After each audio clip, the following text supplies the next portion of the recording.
ஓம் சாந்தி 22/4/2025 காலை முரளி பாப்தாதா மதுபன். இன்றைய சாக்கார முரளிய முக்கியமான கருத்துக்களை நாம் பார்க்கலாம். பாபா சொல்கிறாங்க, இனிமையான குழந்தைகளே, உங்களுடைய இந்த நேரம் மிகவுமே விலைமதிப்பு வாய்ந்ததாகும். இதில் நீங்கள் தந்தைக்கு முழுமையாக உதவி செய்பவராகுங்கள். உதவி செய்யும் குழந்தைகளே உயர்ந்த பதவி அடைகிறார்கள். பாபா கேள்வி கேட்குறாங்க, சேவை செய்யும் குழந்தைகள் எந்த ஒரு சாக்கு போக்கு கூற முடியாது. பாபா பதில் சொல்கிறாங்க, பாபா இங்கு வெப்பமாக இருக்கின்றது, இங்கு குளிராக உள்ளது, எனவே எங்களால் சேவை செய்ய முடியாது என்று சாக்கு போக்கினை சேவை செய்யக்கூடிய, அதாவது சர்வீசபிள் குழந்தைகள் கூற மாட்டார்கள். சிறிதளவு வெப்பமாக இருக்கிறது அல்லது குளிராக உள்ளது என்றால் பொறுமையற்றவராக ஆகிவிடக்கூடாது அப்படின்றார் பாபா. எங்களால் சகித்து கொள்ளவே முடியாது என்பதல்ல. இந்த துக்கதாமத்தில் துக்கம், சுகம், வெப்பம், குளிர், நிந்தனை மற்றும் புகழ் அனைத்தையும் சகித்து கொள்ள வேண்டும். சாக்கு போக்கு கூறக்கூடாது. இருக்கிறதே துக்கமான உலகம், அதனால் இந்த விஷயங்கள்லாம் இருக்க தான் செய்யும். இதில் சகிப்புத்தன்மை வேணும் அப்படின்றார் பாபா. பாடல், மனிதனே பொறுமையை கடைப்பிடிப்பாய். ஓம் சாந்தி.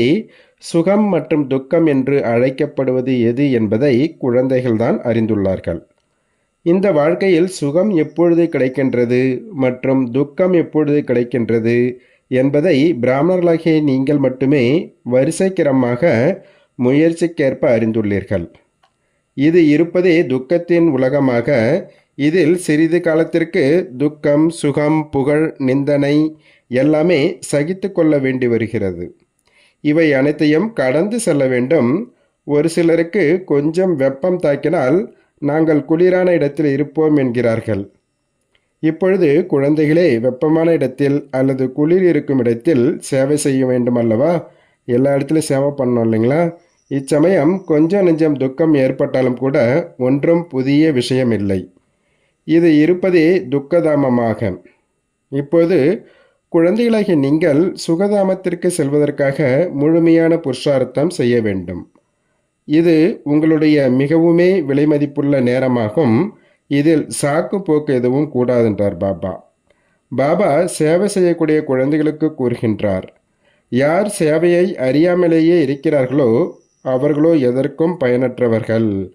இங்கு தந்தை வந்திருப்பதே பாரதத்தை மட்டுமல்ல, உலகத்தையே சுகதாமமாக ஆக்குவதற்கு.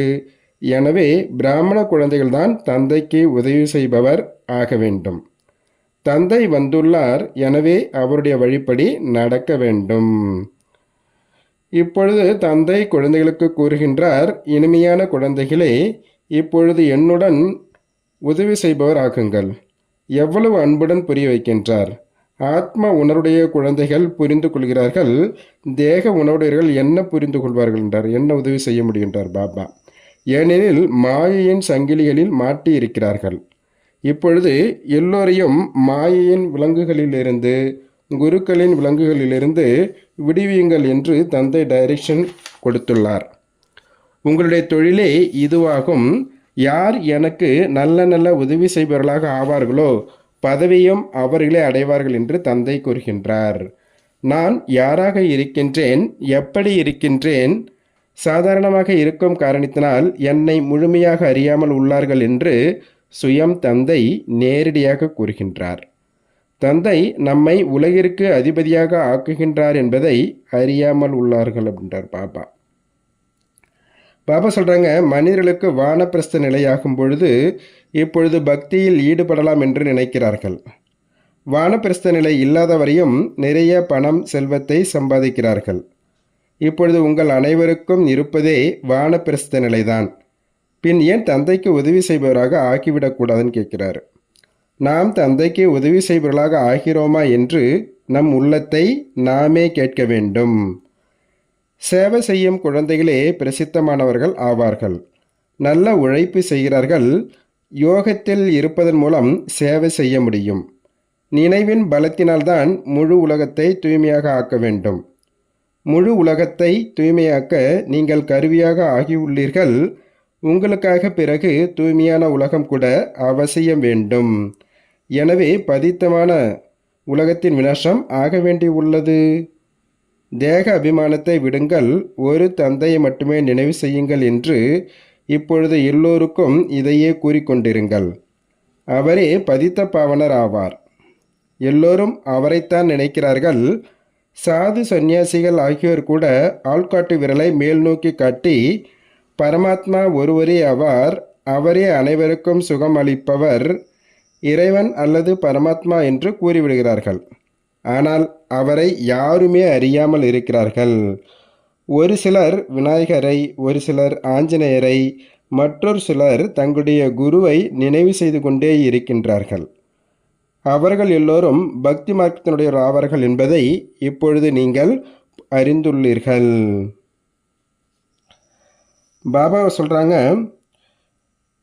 படைப்பவர் மற்றும் படைப்பை நாம் அறியாமல் உள்ளோம். அவர்கள் திரிகால தரிசியாகவே இல்லை. விதைரூபமானவர் ஞான கடலோ ஒரே ஒருவராவார். அவர் வருவதும் பாரதத்தில்தான். சிவ ஜெயந்தியும் கொண்டாடுகிறார்கள், மேலும் கீதா ஜெயந்தியும் கொண்டாடுகிறார்கள். எனவே கிருஷ்ணரை நினைவு செய்கிறார்கள். சிவனையே அறியாமல் இருக்கிறார்கள். பதித்த பாவனர் ஞான கடலோ நான் ஆவேன் என்று சிவபாபா கூறுகின்றார். கிருஷ்ணருக்காக அந்த மாதிரி சொல்ல முடியாது. கீதையின் பகவான் யார்? இந்த படம் கூட ஒரு நல்ல படம்ன்றார் பாபா. குழந்தைகளின் நன்மைக்காக தந்தை இந்த படங்களை ஆகியவற்றை தயார் செய்ய வச்சிருக்காங்க. சிவபாபாவின் மகிமையோ முழுமையாக எழுத வேண்டும். எல்லாமே இதை பொறுத்தது தான் ஆகும் அப்படின்றார் பாபா. பாபா சொல்கிறாங்க, தந்தை புரிய வைக்கின்றார், இனிமையான குழந்தைகளே, உலகிற்கு அதிபதியாக ஆவதற்கு தந்தை உங்களுக்கு கூறியுள்ள பத்தியத்தை மேற்கொள்ளுங்கள்.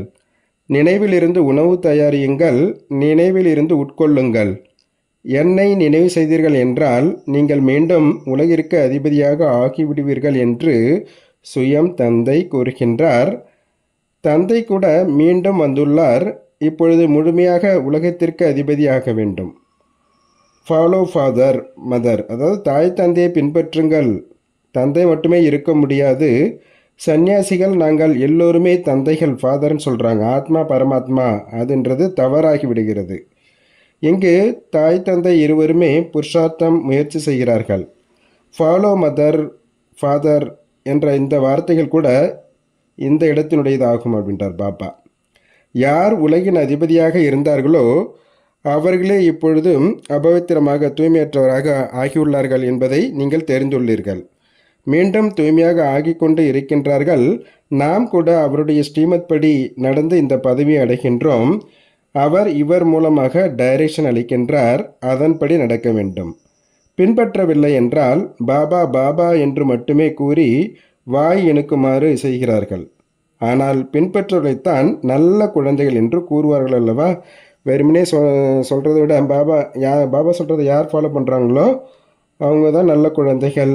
மம்மா பாபாவை பின்பற்றுவதால் நாம் ராஜ்யத்தில் செல்வோம் என்று அறிந்துள்ளீர்கள். இது புரிந்து கொள்ள வேண்டிய விஷயம் அப்படின்றார் பாபா. என்னை நினைவு செய்தால் பாவங்கள் நீங்கும் என்று மட்டுமே தந்தை கூறுகின்றார். அவ்வளவே. மேலும் அனைவருக்கும் நீங்கள் எப்படி 84 பிரிவுகள் எடுத்து எடுத்து அபவித்திரமாக ஆகியுள்ளீர்கள் என்பதை புரிய வையுங்கள். இப்பொழுது மீண்டும் தூய்மையாக ஆக வேண்டும். எந்த அளவு நினைவு செய்வீர்களோ தூய்மை ஆகிக்கொண்டே செல்வீர்கள். நிறைய நினைவு செய்பவர்கள்தான் புது உலகத்தில் முதலில் வருவார்கள். பிறகு மற்றவர்களையும் தனக்கு சமமாக ஆக்க வேண்டும். பாபா சொல்கிறாரு, சிவபாபா பேசுகிறாரு, அவரே கற்பிக்கிறார் என்று எப்பொழுதுமே நீங்கள் நினைங்க. நீங்கள் சிவபாபாவைத்தான் பார்க்க வேண்டும், இவரை பார்க்கக்கூடாது. அவர் வரக்கூடிய ரதத்தை பார்க்கக்கூடாது. தன்னை ஆத்மா என்று உணருங்கள் மற்றும் பரமாத்மா தந்தையை நினைவு செய்யுங்கள். நாம் ஆத்மா ஆவோம். ஆத்மாவில் முழுமையான பாகம் நிரம்பி உள்ளது. இந்த ஞானம் புத்தியில் சுற்றி கொண்டே இருக்க வேண்டும். உலகியல் விஷயங்கள் மட்டுமே புத்தியில் இருக்கிறது என்றால் ஒன்றுமே தெரியாது என்று பொருள் அப்படின்றார் பாப்பா. இப்போ அப்பா புரிய வச்சிருக்காரு, ஒன்று சுயதர்சன சக்கரதாரி ஆகுங்கள் மற்றும் ஆக்குங்கள், உறுதியான யோகியாக ஆகுங்கள் மற்றும் ஆக்குங்கள், என்னை நினைவு செய்யுங்கள் என்று தந்தை கூறுகின்றார். நீங்கள் பிறகு கூறுகிறீர்கள், பாபா நாங்கள் மறந்து விடுகிறோம் என்று. அப்படி சொல்கிறதுக்கு வெட்கம் வரலையே என்றார் பாபா. நிறைய பேர் உண்மையை கூறுவதே இல்லை, நிறைய பேர் மறந்து விடுகிறார்கள். யார் வந்தாலும் அவருக்கு தந்தையின் அறிமுகத்தை கொடுங்கள் என்று தந்தை புரிய வைத்துள்ளார். இப்பொழுது 84 பிரிவின் சக்கரம் முடிவடைகிறது. திரும்பிச் செல்ல வேண்டும். ராமனும் சென்றார், ராவணனும் சென்றார். இதனுடைய பொருள் கூட எவ்வளவு சுலபமானது. அவசியம் சங்கமிகமாக இருக்கும் பொழுதுதான் ராமர் மற்றும் ராவனுடைய பரிவாரம் இருக்கும். எல்லாமே அழிந்து போய்விடும், மீதி குறைவானவர்களே இருப்பார்கள் என்பதையும் அறிந்துள்ளார்கள். எப்படி உங்களுக்கு ராஜ்யம் கிடைக்கும் என்பதும் கூட இன்னும் போக போக எல்லாமே தெரிந்துவிடும். முன்கூட்டியே அனைத்தையும் கூற மாட்டார்கள் அல்லவா? முன்கூட்டியே சொன்னால் அது ட்ராமான்னு சொல்ல முடியாது. நீங்கள் பார்வையாளர்களாக இருந்து பார்க்க வேண்டி இருக்கு. சாட்சாத்காரம் ஆகி கொண்டே போகும். இந்த 84 சக்கரம் பற்றி உலகத்தில் யாரும் அறியாமல் உள்ளார்கள்.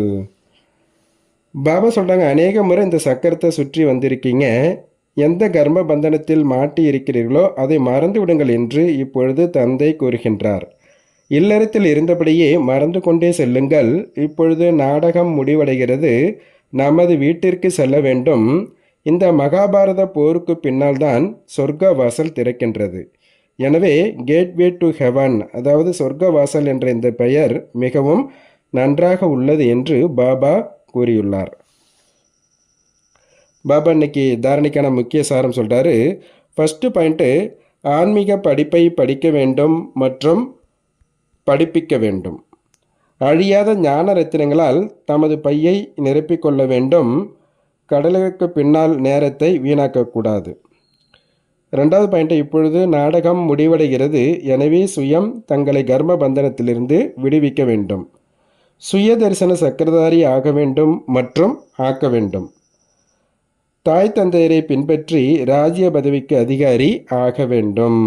வரதானம் கொடுக்குறாரு. எண்ணத்தை கூட சோதனை செய்து வீணானவற்றின் கணக்கை முடித்துவிடக்கூடிய சிறந்த சேவாதாரி ஆவீர்களாக. யாருடைய ஒவ்வொரு சங்கல்பமும் சக்திசாலியாக உள்ளதோ அவரே சிரேஷ்ட சேவாதாரி ஆவார். ஒரு சங்கல்பம் கூட எங்குமே வீணாகி போய்விடக்கூடாது. ஏனெனில் சேவாதாரி உலகம் என்ற மேடையில் நடிப்பவர்கள். முழு உலகமே உங்களை காப்பி செய்கிறது. நீங்கள் ஒரு எண்ணத்தை கூட வீண் செய்தீர்கள் என்றால் உங்களுக்காக மட்டும் வீண் செய்யவில்லை, ஆனால் அநேகருக்கு வீண் செய்ய கருவியாகிவிட்டீர்கள். எனவே இப்பொழுது வீணானவற்றின் கணக்கை முடித்துவிட்டு சிரேஷ்ட சேவாதாரி ஆகுங்கள். ஏன்னா உலக மேடையில் நடிக்கக்கூடியவங்க, உலகத்திற்கு ஆதாரமாக இருக்கக்கூடிய ஆத்மாக்கள் என்ன நினைக்கிறாங்களோ அதே தான் அவங்க மூலம் வரக்கூடிய ஆத்மாக்கள் எல்லாம் நடக்கும். அதனால் இப்போ நமக்காக மட்டும் கிடையாது, நம்ம முழு உலகத்துக்கு ஆதாரமாக இருக்கிறோம். அப்போ நம்ம மற்றவங்களுடைய எண்ணங்களும் வீணாக ஆவதற்கு நம்ம நிமித்தமாகிடக்கூடாது. நமக்கு வீண் எண்ணம் வருதுன்னா அது நமக்கு மட்டும் கிடையாது, அதுக்கு பின்னாடி நிறைய கனெக்ஷன்ஸ் இருக்குது. அதனால் வீணானுடைய கணக்கை முடிச்சுட்டு சிரேஷ்ட சேவாதாரி ஆகுங்கள் அப்படின்றார் பாபா. ஸ்லோகன் சொல்கிறாரு, சேவையின் வாயுமண்டலத்தின் கூடவே எல்லையில்லாத வைராக்கிய உள்ளுணர்வின் வாயுமண்டலத்தை அமையுங்கள் அப்படின்றார் பாபா.